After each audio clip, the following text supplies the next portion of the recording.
Oke, Assalamualaikum warahmatullahi wabarakatuh. Waalaikumsalam Waalaikumsalam warahmatullahi warahmatullahi wabarakatuh. wabarakatuh. Oke, selamat siang rekan-rekan sekalian. Salam sejahtera untuk kita semua.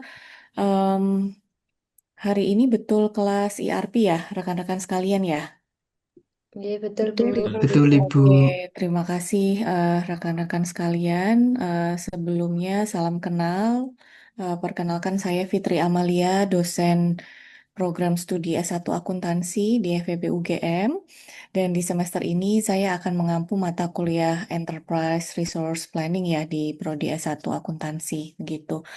Dan pada hari ini merupakan kuliah perdana ya rekan-rekan sekalian. Jadi nanti sebelum saya menjelaskan mengenai materi yang akan menjadi bahasan pada sesi pertama, saya akan terlebih dahulu eh, menjelaskan mengenai rencana pembelajaran untuk satu semester ke depan, begitu ya. Saya akan share screen ya, teman-teman sekalian. Ya, jadi seperti saya sampaikan tadi di mata kuliah ini, saya akan mengampu selama 7 sesi. Nanti akan dilanjutkan oleh Pak Agung Kusuma Wardana untuk sesi ke-8 sampai ke-14 gitu ya. Nah, sebelum saya masuk ke ke RPKPS, saya mau tanya dulu teman-teman sudah tahu beberapa software ERP belum ya? Adakah yang tahu beberapa software ERP? Mungkin ada yang mau raise hand ataupun menulis di chat beberapa vendor mungkin. Mas Sugi, silahkan. Ya, Ibu, saya mengetahui beberapa software ERP, Bu, seperti Mm. Odoo, kemudian SAP, Bu. Apakah Oh, betul, Bu? SAP. Ya, betul. SAP dan Odoo ya. Lalu di chat ini ada Mbak Afna menyampaikan juga SAP dan juga Oracle. Betul. Jadi, betul Mas Sugi dan Mbak Afna. Jadi, ketiga software yang disebutkan tadi merupakan software yang biasanya digunakan ya oleh perusahaan dalam mengelola bisnisnya. Begitu. Dan nanti kita akan membahas di mata kuliah ini. Nah, sebelum masuk ke dalam materi, saya pertama-tama akan menjelaskan mengenai RPKPS yang nanti akan saya share ke teman-teman yang meliputi deskripsi mata kuliah, lalu learning goals, learning outcome, materi pembelajarannya apa saja untuk setiap minggu, lalu sistem pembelajaran atau LMS apa yang akan kita gunakan, metode pembelajaran dan juga metode penilaian, begitu. Untuk itu, saya akan eh, share RPKPS ya ke teman-teman sekalian. Mata kuliah ini, IRP ini merupakan kelanjutan dari mata kuliah Sistem Informasi Akuntansi yang teman-teman sudah ambil ya di semester sebelumnya. Jadi kalau di mata kuliah SIA sebelumnya, teman-teman itu lebih banyak belajar mengenai siklus akuntansi, pengendalian internalnya, lalu juga beberapa konsep mengenai KOSO, COVID, dan sebagainya begitu ya. Di mata kuliah ini kita akan lebih berfokus pada eh, rancangan sistem ERP yang terintegrasi gitu. Kita akan melihat berbagai jenis modulnya gitu, berbagai jenis modul ERP yang ada, misalnya penjualan, pemasaran, keuangan, dan juga akuntansi, produksi, sumber daya manusia, pembelian, begitu ya, dan lain-lain seperti itu. Nah, secara lebih detail kita juga akan mempelajari mengenai proses perencanaan em, pengembangan dan juga testing ataupun implementasi dari sistem ERP tersebut gitu. Kita ketahui bersama bahwa sistem ERP merupakan sistem yang kompleks ya. Jadi memang diperlukan sebuah pendekatan ataupun metode di dalam proses perencanaan ataupun pengembangannya.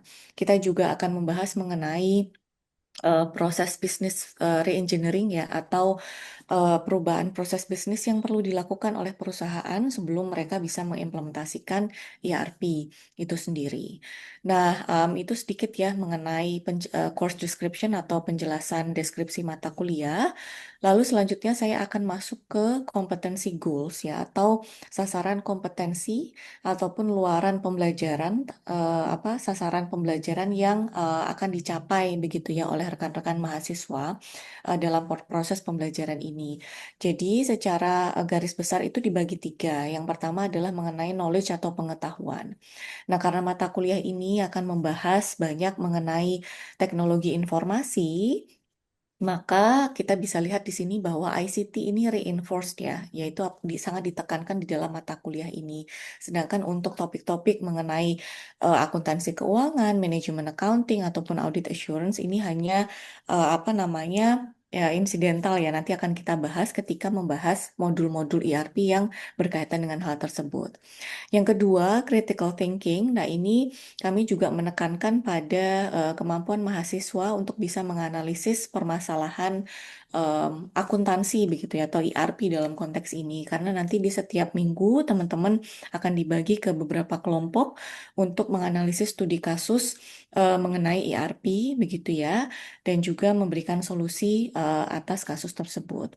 Yang terakhir mengenai effective communication and collaboration. Nah, di sini kenapa juga ditekankan atau di-reinforce dan emphasized karena nanti akan di-assess atau dinilai melalui presentasi teman-teman, kerja kelompok dan juga laporan kasus ya, studi kasus yang teman-teman susun begitu.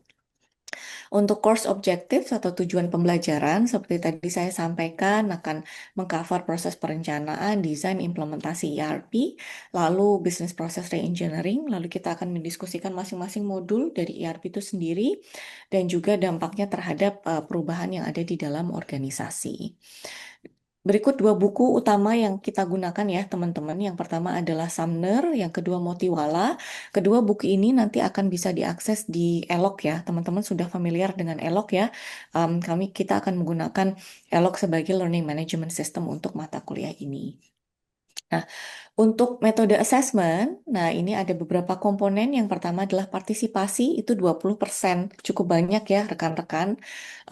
Jadi nanti partisipasinya berupa apa? Tanya jawab di kelas, nanti ada kuis juga di Elok, dan juga berbagai macam tanya jawab pada saat presentasi begitu ya. Yang kedua untuk presentasi kelompok 15%, tugas 15%, midterm itu 25% dan final examination atau tugas ujian akhir adalah 25%. Nah, mungkin sembari saya menjelaskan mengenai RPKPS, teman-teman bisa membuka tautan dari Elok dan juga nanti bisa masuk ya ke Elok menggunakan enrollment key ini gitu. Jadi nanti segala macam materi pembelajaran akan saya sampaikan di Elok, termasuk penugasan dan sebagainya, begitu. Nah, karena di Elok nanti teman-teman juga bisa mengakses video yang sudah saya siapkan begitu ya sebelum kelas. Anda wajib untuk menyimak video itu, lalu nanti materinya bisa kita diskusikan di kelas. Ini grading ya untuk kelas ini terstandarisasi di seluruh FEB, jadi saya yakin teman-teman sudah familiar. Selanjutnya langsung saja kita masuk ke ya, sedikit mengenai student responsibility ini juga terstandarisasi ya teman-teman berkaitan dengan kehadiran, integritas dan sebagainya. Ini juga ada guideline penggunaan AI.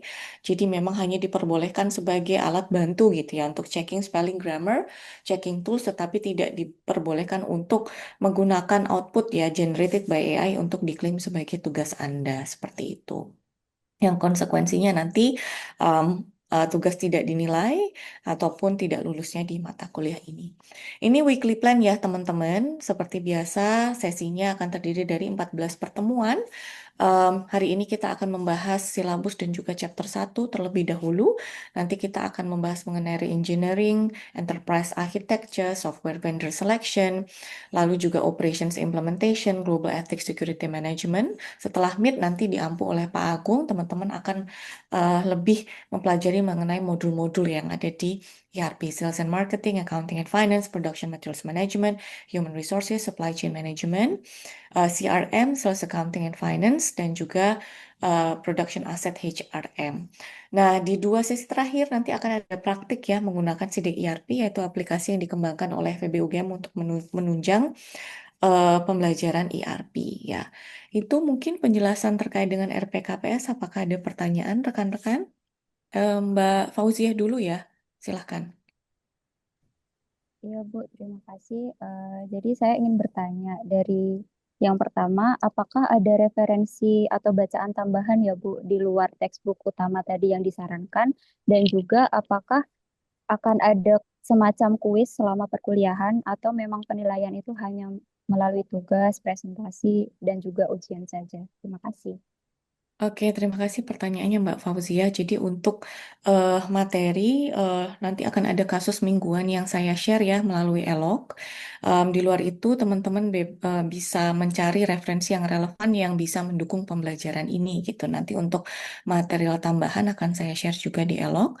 Untuk pertanyaan kedua, kuis nanti akan diadakan tidak setiap minggu ya, tetapi secara reguler nanti akan dijadwalkan dan akan saya umumkan kemudian. Begitu Mbak Fauzia. Ya, terima Baik, kasih. terima kasih, Bu. Mbak Prila, silahkan. Baik, terima kasih Ibu Fitri. Saya bertanya terkait ketentuan yang tercantum dalam RPKPS tadi. Nah, apabila terdapat keterlambatan dalam pengumpulan tugas itu, apakah ada kebijakan atau ketentuan khusus yang berlaku untuk kami semua? Oke, terima kasih Mbak Prila untuk tugas. Ini sudah ada tenggat waktu yang ditetapkan ya teman-teman. Jadi kalau apa namanya tugasnya terlambat itu tidak akan dinilai ya. Jadi teman-teman mohon untuk bisa memperhatikan ya peraturan tersebut untuk bisa mengumpulkan tugas secara tepat waktu. Ada lagi ya teman-teman. Kalau misalnya tidak ada pertanyaan, saya akan masuk ke dalam eh, materi sesi pertama. Oke, tadi kita sudah membahas, sudah terlihat ya teman-teman untuk materinya. Sudah, Oke, Ibu. ya, jadi untuk di sesi pertama ini ada beberapa tujuan pembelajaran ya. Yang pertama kita akan membahas mengenai definisi ERP dan apa sih sebetulnya fungsinya di dalam sebuah perusahaan ya. Dan apa apa manfaatnya, apa juga tantangannya, dan kita juga akan melihat mengenai sejarah dan evolusi ERP dan beberapa kasus ya, baik yang sukses ataupun yang belum sukses ya dalam implementasi ERP itu sendiri. Mengapa ERP saat ini sangat penting begitu ya? Kita tahu dalam perkembangan teknologi saat ini perusahaan tidak bisa terlepas dari teknologi itu sendiri ya. Dan oleh karena itu dalam penggunaan teknologi itu menghasilkan banyak sekali data ya, data yang besar tentu saja butuh bantuan teknologi untuk memproses.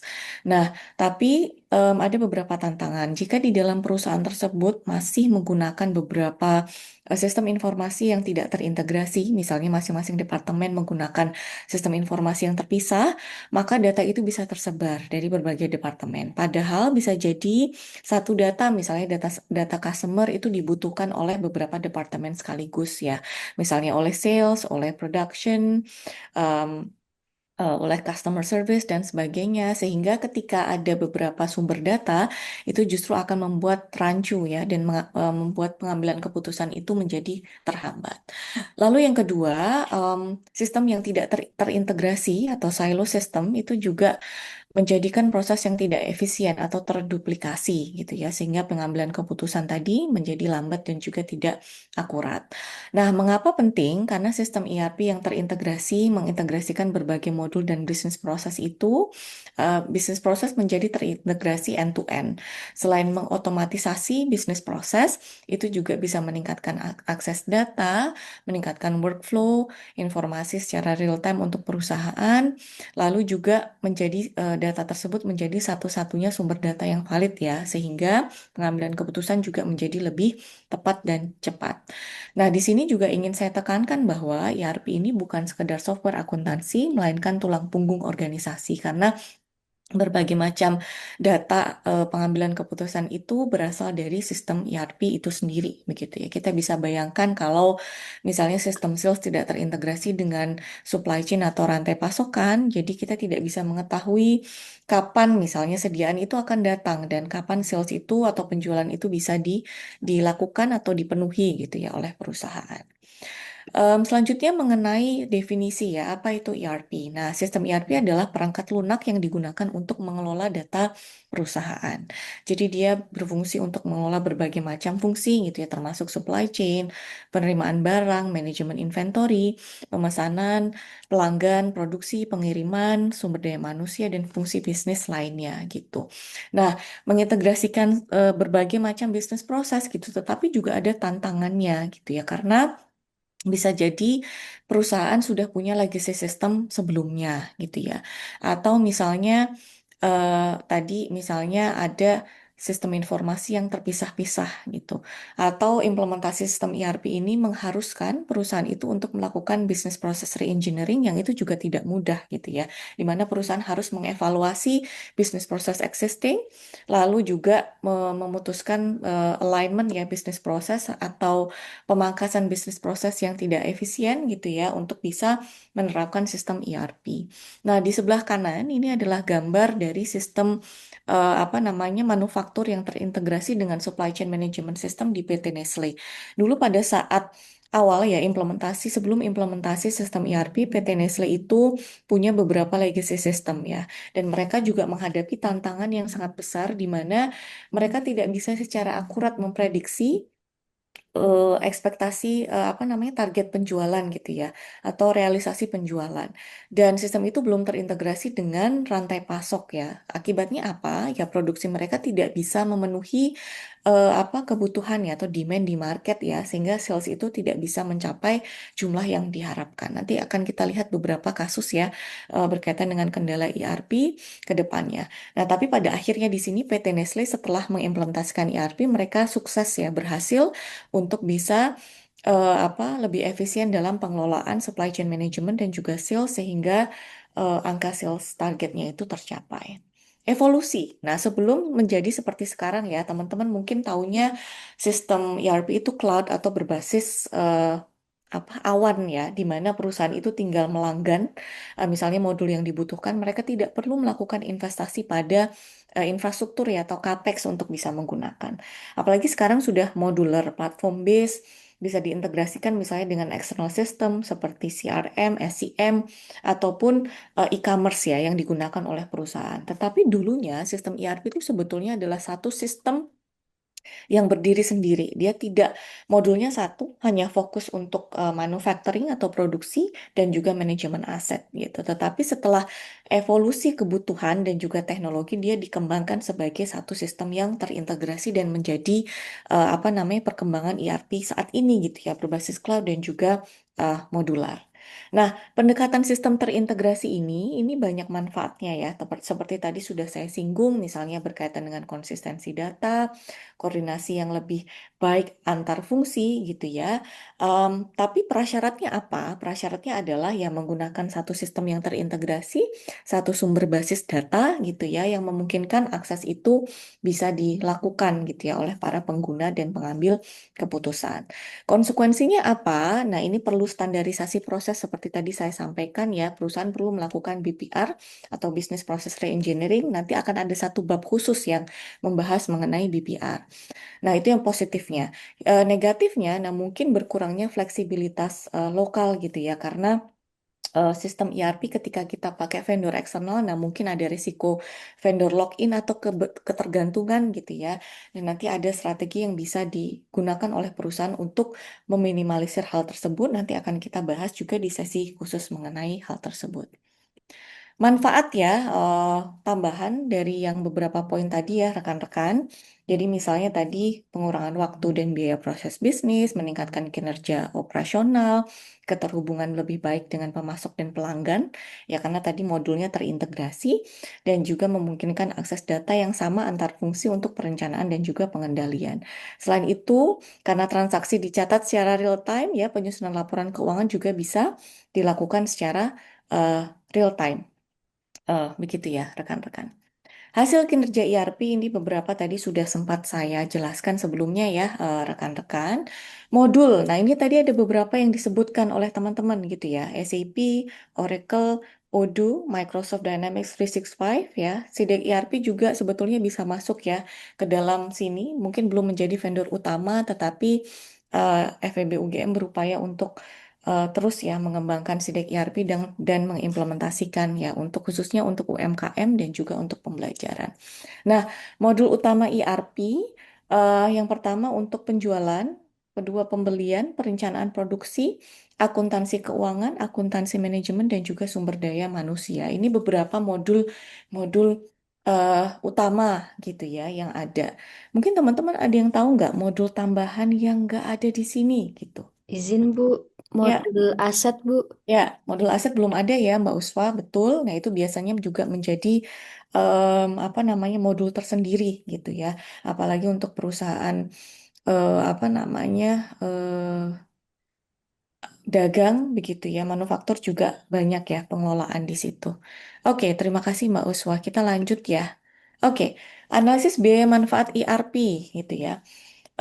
ERP ini bukan investasi yang sedikit ya, teman-teman. Dia biayanya itu sangat apa namanya tinggi gitu ya, sehingga diperlukan kajian apakah perusahaan ini memang layak atau mampu gitu ya berinvestasi.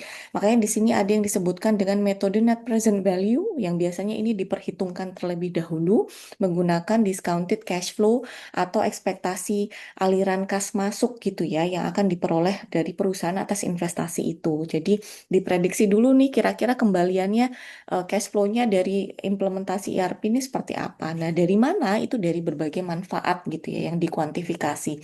Baik yang sifatnya tangible ataupun intangible. Kalau tangible misalnya pengurangan inventory, kenaikan sales dan sebagainya. Kalau intangible ini adalah ketersediaan informasi, kepuasan pelanggan, dan sebagainya yang itu perlu dipertimbangkan. Jadi kalau dari kalkulasi NPV ini lebih dari nol, nah berarti ini kesimpulannya adalah bahwa project ya ERP ini layak untuk dilanjutkan dan memang memberikan manfaat bagi perusahaan. Tapi kalau kira-kira lebih banyak biaya daripada manfaatnya, berarti no go gitu ya. Tantangan, nah waktu dan biaya besar. Tadi saya sudah sampaikan pendekatan multi tahap. Ya, ERP ini mungkin implementasinya karena banyaknya modul ini juga perlu dilakukan oleh secara bertahap ya teman-teman. Jadi memang biasanya memerlukan waktu biaya yang dalam jangka panjang. Kesuksesan ERP ini ada faktor kunci keberhasilan ya. Jadi dukungan dari manajemen puncak, keterlibatan pelatih dan pelatihan pengguna, manajemen perubahan tadi, business process engineering dan juga tujuan bisnis yang jelas. Oke. Lalu hal ini, poin-poin di bawahnya ini bisa mendukung kesuksesan ERP gitu ya. Jadi misalnya di sini ada beberapa tolok ukur, misalnya proses bisnis yang terintegrasi, data yang bisa dipercaya untuk pengambilan keputusan, sistem yang digunakan secara efektif, dan juga pengambilan keputusan yang semakin efisien. Ada yang pernah makan coklat Hershey's? Pernah dengar mungkin? Ya, Bu. Pernah. Pernah ya. Biasanya yang apa namanya? Teardrops itu ya salah satunya yang sering gitu ya dijumpai. Kalau misalnya tadi saya mencontohkan kasus Nestle itu yang sukses, nah kasus Hershey's ini yang gagal. Nah, di sini ada beberapa apa namanya penyebab gitu ya. Jadi proyek ini tuh dimulai tahun 99 dengan target agresif 30 bulan. Teman-teman bayangkan ya, karena kompleksitas ERP 2 tahun aja ini masih gagal gitu ya, kurang waktunya. Nah, lalu mereka tuh go live di Juli 99. Mereka di Amerika sana implementasi ERP gitu ya, sistemnya go live. Nah, ini sebelum musim Halloween dan Natal. Nah, teman-teman tahu kalau di musim ini permintaan coklat itu kan meningkat secara tajam gitu ya. Nah, tetapi di dalam proses perencanaan dan juga implementasi ERP ini mereka mengabaikan beberapa hal gitu ya. Jadi di sini mereka tidak mengidentifikasi kebutuhan secara detail sehingga sistemnya itu pada waktu itu gagal mengintegrasikan dengan supply chain atau rantai pasok ya. Jadi mereka dengan sistem produksinya jadi kacau. Jadi pada saat itu kan demand-nya tinggi tapi produksinya itu nggak bisa memenuhi gitu ya. Jadi di sini akibatnya apa? Laba itu menurun ya 19%. Turun drastis dan pangsa pasar hilang. Jadi customer yang tadinya cari coklat untuk sisi apa musim Halloween dan Natal mereka pindah ke merek lain ya misalnya Cadbury dan segala macam gitu. Jadi di sini kita bisa pelajari bahwa proses perencanaan, testing itu menjadi sangat penting dan juga timing ya untuk launching gitu. Jadi kita pilih mungkin masa-masa yang memiliki resiko lebih rendah gitu. Jadi kalau misalnya masih ada error atau kesalahan, nah itu bisa diperbaiki terlebih dahulu ya. Jadi tidak dalam peak season yang dampaknya negatifnya itu sangat besar seperti itu. Nah, itu adalah akhir dari paparan saya, teman-teman. Apakah ada pertanyaan? Mas Sugi, silahkan. Ada izin Mas Mutu bertanya, Bu juga. Fitri. Ya, Tadi silakan. kan disampaikan ya, kalau misalkan ERP itu membutuhkan investasi yang cukup tinggi. Nah, Mm-mm. kalau di Indonesia sendiri itu kan banyak sekali UMKM ya, Bu ya. Nah, Ya. kalau UMKM yang kecil seperti mikro yang khususnya ya, itu apakah bisa ya Bu menerapkan ERP? Dan kira-kira tantangannya apa saja ya Bu? Oke, baik. Terima kasih, Mas Sugi ya, pertanyaannya. Jadi, salah satu prinsip utama dalam sistem ERP itu kan sistem informasi yang terintegrasi yang membantu pengelolaan bisnis, begitu ya. Kalau UMKM mikro yang ukurannya sangat kecil, transaksinya mungkin belum begitu banyak, ya mungkin mereka belum perlu ya menggunakan sistem informasi. Jadi misalnya pencatatan manual itu sudah bisa membantu, lalu kemudian menggunakan Excel simple itu sudah bisa membantu mereka gitu ya.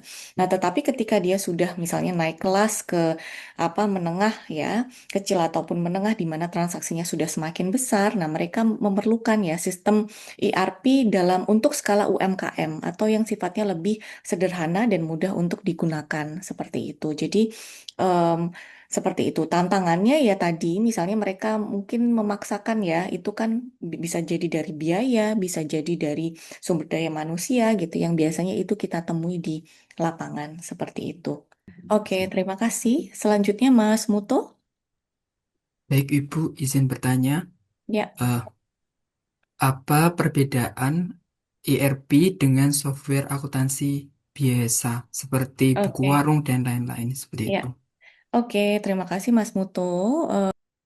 Jadi perbedaannya adalah kalau sistem akuntansi itu hanya fokus pada si apa pemrosesan akuntansi ya, jadi pencatatan transaksi sampai dengan penyusunan laporan keuangan.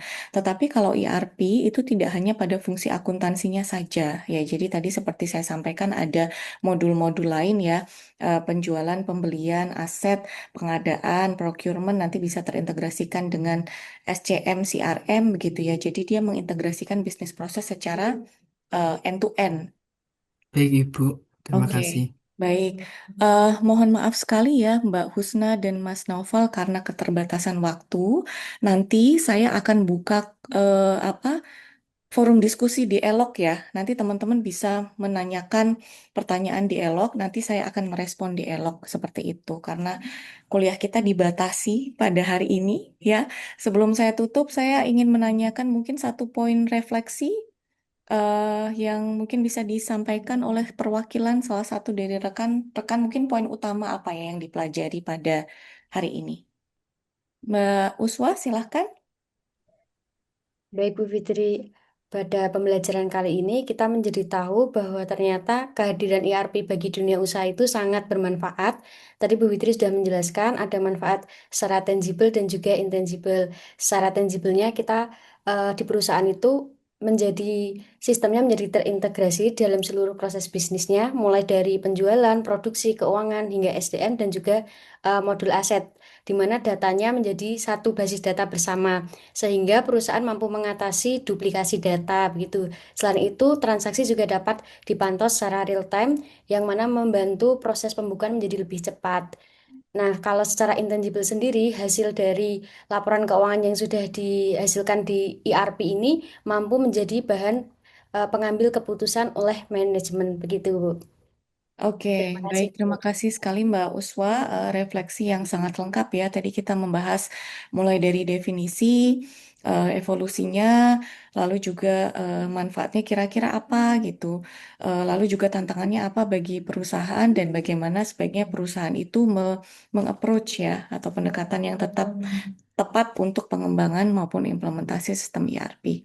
Oke, itu adalah akhir dari sesi kuliah pada hari ini ya rekan-rekan. Nanti kita akan ketemu di sesi selanjutnya, di mana kita akan membahas mengenai business process reengineering ya. Tadi yang sempat saya singgung, bagaimana perusahaan perlu untuk mengevaluasi ya proses bisnis existing untuk bisa siap mengimplementasikan ERP. Oke, tadi Q&A nanti akan saya buka lagi ya di forum diskusi dialog. Terima kasih banyak rekan-rekan sekalian. Kita ketemu lagi minggu depan. Kurang lebihnya mohon maaf. Wassalamualaikum warahmatullahi wabarakatuh. Terima kasih Bu Fitri. Waalaikumsalam warahmatullahi Terima Waalaikumsalam. wabarakatuh. kasih. Terima Waalaikumsalam kasih. warahmatullahi Ibu Fitri. wabarakatuh. Terima kasih rekan-rekan sekalian. Sampai jumpa minggu depan.